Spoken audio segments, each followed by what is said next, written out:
Bonsoir à tous, merci d'être venus si nombreux. Ce soir, nous avons une grande tristesse de vous annoncer d'avoir perdu professeur Tadoyoni, un ami à nous. Donc, professeur Godari est venu exprès pour rendre hommage à professeur Tadoyoni. Je vais passer la parole rapidement à notre professeur Romain Godari, qui vous connaissez tous, chef de service d'ophtalmologie à l'hôpital Pitié-Salpêtrière. Il a aussi beaucoup d'autres postes, il est chef de toutes les universités. Je laisse Baram se présenter un petit peu. مرسی سلام عزیزان و همکاران عزیز. مرسی مهران جون و انجمن پزشکان برای دعوتشون. تو خیلی زود این خبر رو پخش کردی. تشکر میکنم ازتون که به من اجازه میدین همه عزیزان که یه چند کلمه‌ای راجع به دوست و همکار عزیزمون پروفسور تدیونی براتون صحبت کنم. متاسفانه فرانسه صحبت خواهم کرد، ببخشید.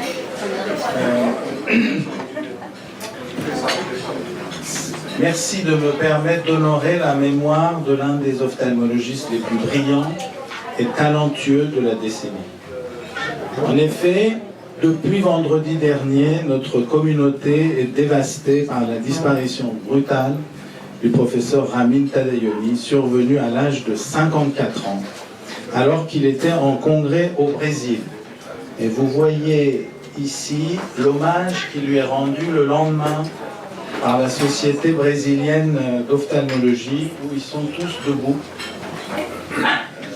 montrant l'impact de cette disparition survenue à l'étranger. Jamais j'aurais pu imaginer la survenue d'une telle tragédie lorsque je l'ai vu pour la dernière fois le 12 avril lors de la réunion du board de la Société européenne de rétine qu'il présidait avec brio et le dynamisme qui le caractérisait. Ramin Tadayoni était né le 26 janvier 1970 à Téhéran. Sa famille venait de Téhéran et de Tabriz. Après avoir débuté ses études de médecine à Marseille, il avait rejoint Paris à l'issue de concours de l'internat. Nous nous sommes rencontrés pour la première fois chez nos âges à l'hôpital du Kremlin-Bicêtre en 1996, où l'on avait échangé avant son choix de spécialité chirurgicale. J'avais déjà pu lire la détermination dans son regard perçant. Sa progression fut très rapide, avec un clinical à Riboisière sous la direction de son mentor, le professeur Alain Godric, sa nomination aux fonctions de praticien hospitalier et ensuite celle de PUPH en 2012. Je me souviens de son passage au CNU, où il nous avait fait forte impression en traitant brillamment comme question d'agrégation l'œdème maculaire, thématique qu'il maîtrisait parfaitement et qui n'a pas cessé de faire progresser depuis. Il a été naturellement nommé chef de service en 2014 à la Riboisière et ensuite à la Fondation Rothschild, après le départ du professeur José Alain Sahel. Il a fait mentir l'adage selon lequel il était difficile de succéder à des géants. Car il l'a été, même si le destin a brutalement arrêté sa carrière. Alain Godric me disait qu'au fil du temps, les discussions étaient devenues un partage d'expériences et d'idées entre deux collègues, plutôt qu'une relation formelle de maître à élève. Il était toujours tourné vers l'innovation et son bilan donne le vertige. Attaché à l'Institut de la Vision et à l'IHU Forsyth, il avait obtenu un RHU appelé Evired lors de la 4e vague en 2019 et consacré à l'analyse par imagerie de la rétinopathie diabétique afin de permettre l'apport ultérieur de l'intelligence artificielle à la prise en charge des patients. Le cap des 3000 patients inclus a été atteint fin 2023. Mais c'est indiscutablement la myopie qui était l'objet de toute son attention durant ces derniers mois. Véritable épidémie mondiale avec des enjeux majeurs de santé publique visuelle. Son étude, sa prévention et son traitement ont permis il y a quelques jours l'ouverture sous sa direction du premier institut européen à Paris. Ramin était unanimement reconnu comme l'un des meilleurs spécialistes des maladies rétiniennes, tant sur le plan médical que chirurgical. Sa renommée dépassait largement l'Hexagone. Il était membre du comité exécutif de plusieurs sociétés savantes et associations nationales et internationales. La meilleure illustration est la Société européenne de rétine, la plus grande au monde avec plus de 7000 membres actifs. Il en avait pris la présidence en septembre dernier et avait déjà introduit des mesures structurantes. J'en veux pour exemple l'organisation d'une réunion consacrée à la myopie fin juin à Paris, mais également la tenue du congrès annuel 2025 en France. Il fédérait très largement autour de lui et faisait l'unanimité. De la vie générale, Ramin était un enseignant et un pédagogue exceptionnel. Sa bienveillance était saluée par tous. Il avait cette remarquable qualité de partager ses connaissances et son art, en particulier chirurgical, avec ses élèves. Charismatique et jouissant d'une autorité naturelle, il a pu ainsi renforcer les équipes de Lariboisière et de la Fondation Rothschild.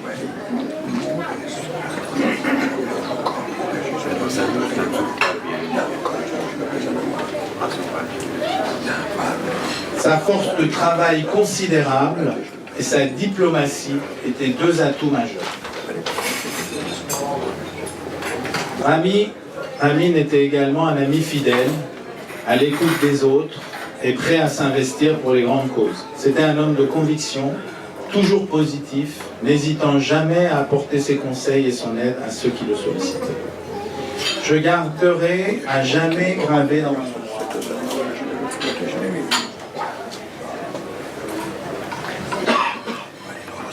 son sourire emblématique et apaisant qui signait sa bonne humeur légendaire.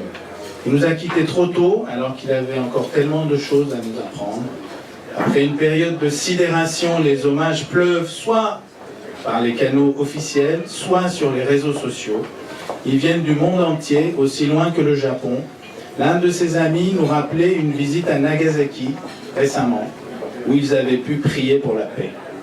Dans ces moments terribles, nos pensées vont d'abord à Louis, son fils, Marie-Charlotte, sa compagne. Louis a hérité de la même force de caractère que vous pouvez voir ici lors de l'hommage à l'Académie de chirurgie. C'est un garçon exceptionnel. Et le même courage que son père. Mes pensées vont aussi à sa mère, qui est dévastée comme nous, son père, ses sœurs, bien sûr tous les amis qui le connaissaient, toute sa famille. Je vous propose d'observer une minute de silence en sa mémoire.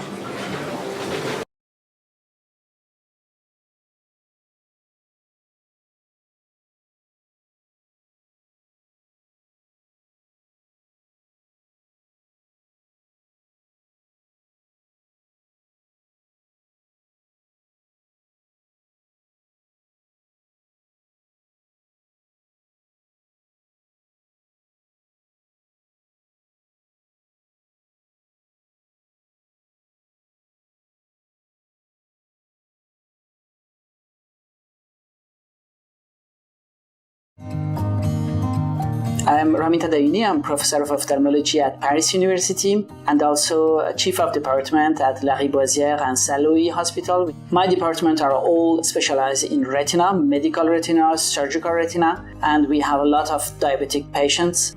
The current classification of DR is very good at early stages of DR when you do just screening, because you know that if a patient have no DR at all, the risk of having something in the ear is very low. It's also very good when complications are here, because once the DME is here, we know that we have to treat these patients. And same for once the PDR is here, it provides good information in this. But in between, when you are in PDR, moderate or severe, or when you have a few cysts in the retina, but the vision hasn't decreased, all these areas are gray areas for the current classification. So it gives some prediction of risk, but not good enough, not as good as we expect in 2021. Today, the prediction of risk in NPDR patients are not sufficient to the modern practice. And also the new imaging comes with extra information in the periphery with ultraviolet field, or very precise information on the perfusion with OCTA, or very precise information on what's happening to each layer of the retina with OCTA, and ETDRS classification, which was designed decades ago, cannot really integrate this information. The Everett project was based on the fact that we have new imaging, new information, and we have to integrate to better predict our patients' prognosis. And this will take years to integrate data from the diabetology side, new imagings, and come with a new classification. The reason we integrated AI in Everett for the prediction of DR is that we needed a few points. First, to analyze images, and we know that AI is quite good in analyzing images. Second, to integrate data coming from different sources and make them all work together to provide a single figure of risk. The future of retinal imaging and DR is bright. So there is basically two fields in which we have the information and we don't know how yet to use them best. Is the wild field. So because we don't know how really integrate all the information provided on the periphery of the photos, and also OCTA, which provide a lot of information that are measurable. So the near future will be to better use this information, so how we use the information provided on the periphery and how we use this depth-coded and precise information on the perfusion of eyes that are provided with OCTA. So this has implication for the management, and maybe also someday will help to come with better treatment, earlier treatment, to preserve fully the vision of our patients.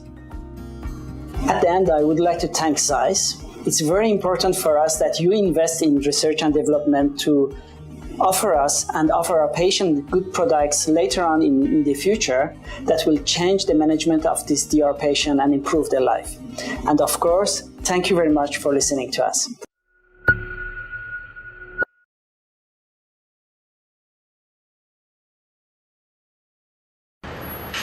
Unique en son genre en Europe, cet institut entièrement dédié à la myopie reçoit ses premiers patients à Paris.